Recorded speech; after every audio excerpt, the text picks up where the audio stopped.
দিনের বেলায়ও এই জায়গাটিতে মানুষ মেরে ফেলতো খুনিরা। এই কথাগুলো এই মুরব্বীদের থেকেই শুনতে পেলাম।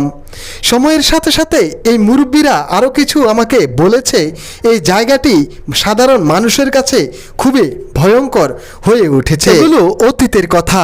বর্তমানে মানুষ জায়গায় জায়গায় বাড়ি করাতে এখন আর সেই টেনশন করতে হয় না সাধারণ জনগণের।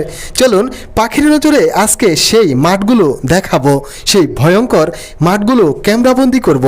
অনেকেরই প্রশ্ন, এই অপূর্ব দৃশ্য কোথা থেকে রেকর্ড করেছি। হ্যাঁ, তা জানাবো। আপনাদের সাথে আছি আমি শরীফুল্লাহ। পুরো ভিডিও না টেনে শেষ পর্যন্ত দেখতে থাকুন। অনেকেরই পরিচিত এই জায়গাটি।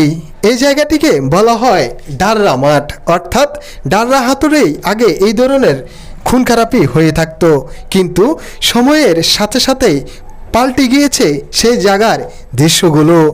যদিও আমি সেখানে গিয়েছিলাম আমার এক বড় ভাইয়ের সাথে, তারপরেও আমি অনেকটাই ভয় পেয়েছি, কারণ একবারে জনশূন্যতা এমন কিছু লেগেছে আমার কাছে।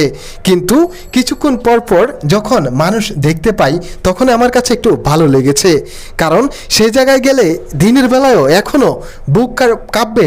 যদিও একসময় এই জায়গাটি ভয়ঙ্কর ছিল, কিন্তু সময়ের পরিবর্তনের কারণে ছোট্ট ছোট্ট যে পুকুরগুলো দেখতেছেন পাখির নজরে, বসতবাড়িও দেখা যাচ্ছে, এগুলো সে শুনতে ছিল না, ছিল জনশূন্যতা।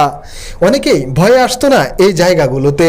তখনকার সময়ের সেই খুনিরা এই জায়গাটিকেই তারা বেছে নিয়েছে তাদের নিরাপত্তার স্বার্থে।